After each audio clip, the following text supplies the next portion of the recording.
إبراهيم وعلى آل إبراهيم إنك حميد مجيد اللهم بارك على سيدنا محمد وعلى آل سيدنا محمد كما باركت على إبراهيم وعلى آل إبراهيم إنك حميد مجيد.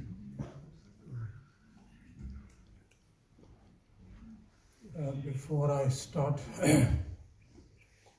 saying something, I would like to humbly ask you to just come close to the mic, please.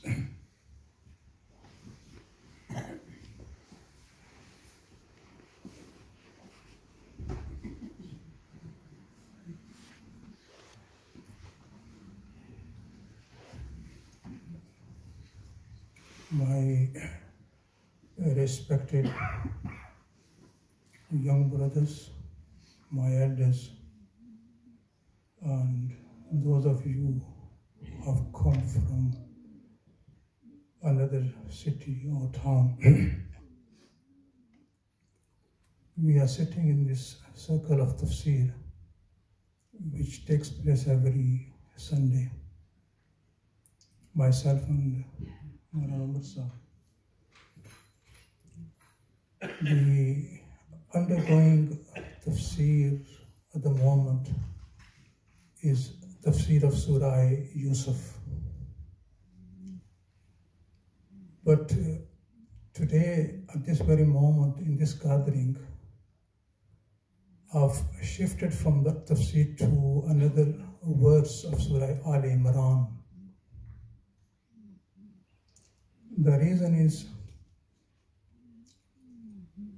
our brother, our friend, Ghulam Mustafa's son is getting married. His nikah will be conducted after the brief talk. So I thought, why not talk and say something about nikah. Abdullah bin Mas'ud radiyallahu ta'ala anhu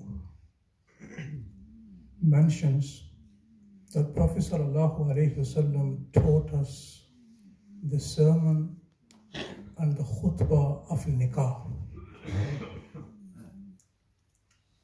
And the khutbah which has been taught to the companions of nikah, in this very khutbah we find that Prophet sallallahu alayhi wasallam taught us to recite 3 verses of the Holy Quran.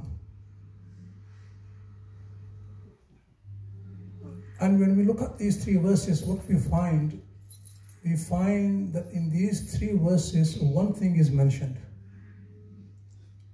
and that is Taqwah. Now the question is, why our Prophet sallallahu alaihi wasallam taught us to read these 3 verses in the nikah, in the khutbah of nikah? The reason is Rasulullah sallallahu alaihi wasallam taught us that one should recite these verses in the khutbah of nikah to remind the couples that be mindful, you will be entering in a new field now. You will be entering into the life of marriage. You need to be mindful of your wife's rights and your husband's rights. It is a reminder for those who are getting married and also for us. Because when a person gets married, then before he was alone, now he's double now, he's couple now. He has some rights upon him. And the one he is getting married to, she has some rights upon her. So by reciting these verses, it is a reminder that look, be mindful and be careful, because the marriage of the life of the marriage, it requires patience, it requires sabr. So one has to be very mindful, and this taqwa, everything when we do, when we avoid the sins, or when we do something good, it is all done due to the taqwa which one has in his heart. When a companion, Abu Dharr radiallahu ta'ala anhu, asked Prophet sallallahu alaihi wasallam, and he said, "O Prophet of Allah, advise me, give me advice, give me a nasiha." He, in this gathering, he gave many advices to Abu Dharr radiallahu ta'ala anhu. The foremost advice he gave was, "Alayka bi taqwallah." The first advice he said, fear Allah and adopt taqwa. What does taqwa mean? Taqwa means, let me explain you this taqwa in simple words. Taqwa is to have Allah subhanahu wa ta'ala in our minds, in our hearts. This is taqwa. Today, in this day and age, we have everyone in our minds. If we don't have anyone in our minds, is Allah subhanahu wa ta'ala. When a person commits sin, he commits a sin when Allah does not remain in his heart and in his mind. When Allah goes away from our hearts and mind, then we are the one who commits sins. Then we are the one who violates the rights of other people. So taqwa is something that we need to have Allah in our mind and His Prophet Muhammad in our mind. When Allah comes into the mind, then one will not go near any sin, whether he's alone or whether he's in public. Don't we see that very young girl in the days of Umar radiallahu ta'ala anhu, when her mother, in the darkness of the night, when her mother was telling her, mix some water with the milk, and this young girl telling her mother, he said, "No, I can't." She said, "Come on, go ahead, do it." Because Umar, he used to patrol the streets, he used to go around. And she said, Umar is not watching at this very moment. She said, "Fine, Umar is not watching, but there is someone else who is watching us, and that's Allah subhanahu wa ta'ala." This young girl had Allah in her mind, in her heart, and that she did not obey her mother, and she said, "I cannot obey you. You are disobeying Allah subhanahu wa ta'ala. Allah is in my mind. Allah is watching us." So taqwa means to have Allah subhanahu wa ta'ala in our minds. Taqwa is to have Allah subhanahu wa ta'ala in our hearts. When Allah comes in our minds, then inshallah we will never go near the sins. And then inshallah we will try to fulfill the rights of everyone. Today in this day and age, there are complaints, so and so. Sons are not fulfilling the rights of the parents, the parents are not fulfilling the rights of the children, the wife is complaining, the husband is complaining. This is because the taqwa is not there. And Prophet ﷺ, when he said to Abu Dharr that, adopt taqwa, he said, فَإِنَّهُ رَأْسُ الْأَمْرِ كُلِّهِ. He said, taqwa, having Allah in your mind, is the root of every matter. Whether you're doing good deed, then it is done because you have taqwa in your heart. You have Allah in your mind. When you are avoiding sins, you have Allah in your mind. That's why you avoid the sin, you refrain from the sin. So taqwa is something that Prophet ﷺ in the khutbah of nikah, it reminds us these verses that remember, you are getting married now, you will have a wife with you now, or the wife is being reminded, you will have a husband with you now. You need to be very careful, you need to be very mindful. Our Prophet sallallahu alaihi wasallam, what he said regarding the wives, he said, "Al-mar'atu iza sallat khamsaha wa samat shahraha wa ahsanat farjaha." He said, a woman who performs 5 daily prayers, and a woman who fasts in the month of Ramadan, and the woman who guards her honor, and the woman who obeys her husband, she is obedient to and she is loyal and she is honest to her husband. On the day of judgment, Allah subhanahu wa ta'ala will say to her, the 8 doors of paradise are open. From whichever door you want to enter, you have the permission, you can go enter. This is the wife, the one who's been obedient to the husband, and the one who's been very loyal and very honest to the husband. Our Prophet ﷺ says, he's giving the glad tidings to such a woman that on the day of judgment, Allah subhanahu wa ta'ala will open all the gates and the doors of the paradise for you. In another hadith, Prophet ﷺ, he says, a woman, when she dies in a state that her husband was very happy with her, then Allah subhanahu wa ta'ala definitely will enter her into paradise. In another hadith, Prophet sallallahu alaihi wasallam is saying, if I were to ask and command anyone, order anyone to prostrate before anyone besides Allah subhanahu wa ta'ala, I would have ordered the wife to do sajda before her husband.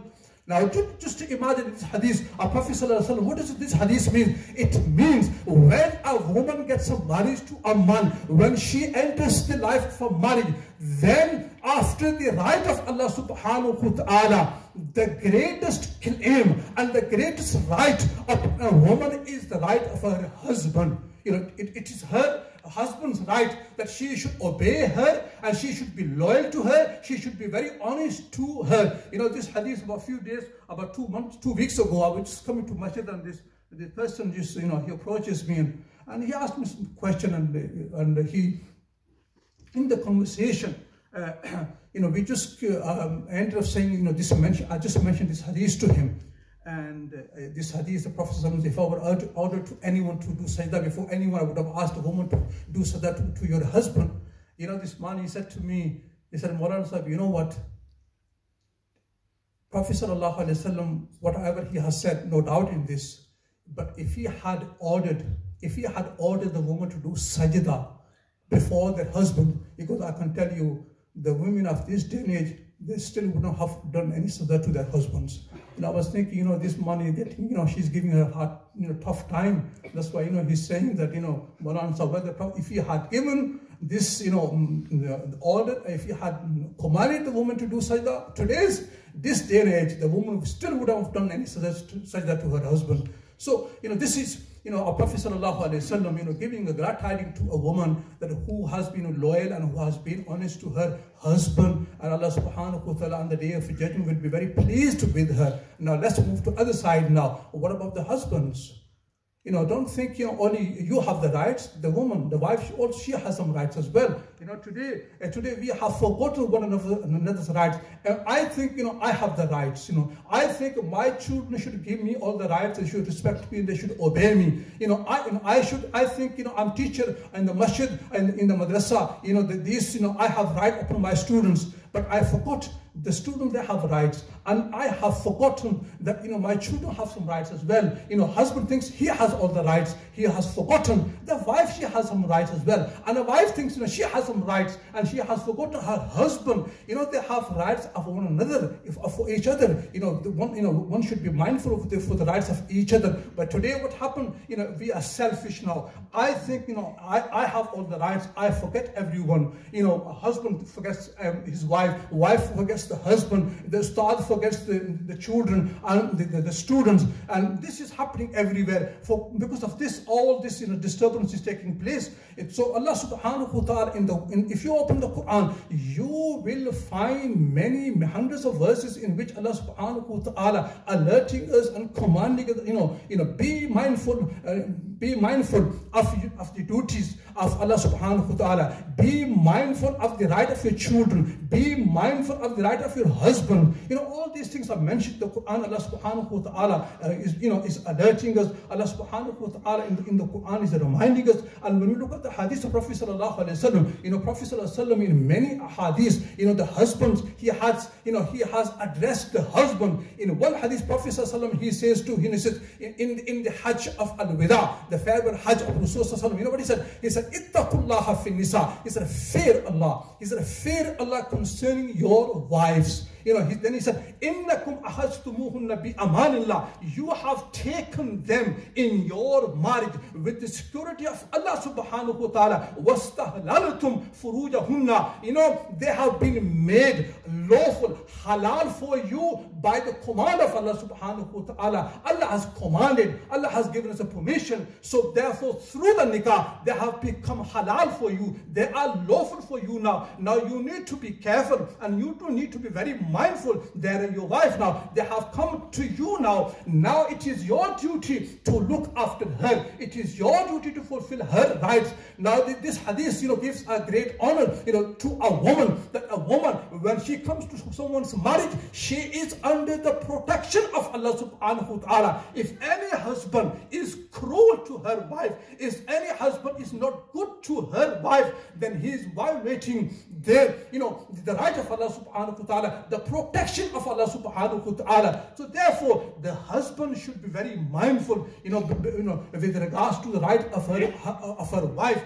because the wife, she has left everyone and then she has come to you. Now she is only yours now. So after Allah subhanahu wa ta'ala, for the wife, the hukum is after the right of Allah subhanahu wa ta'ala, it is the right of your husband, and the husband needs to be very careful and he needs to be very mindful towards the right of his wife, that he needs to take care of her and he needs to provide her what she needs. This is the duty of the husband. Now the verses of these verses of Prophet sallallahu alaihi wasallam, he would recite these verses so that the couples are reminded, look, be careful, look, be mindful. You get married now, you need to fulfill the rights of each other. So my young brothers, Allah subhanahu wa ta'ala commanding us, we make a dua for these two new couples who are getting married. May Allah subhanahu wa ta'ala make their marriage successful, and may Allah subhanahu wa ta'ala grant them a happy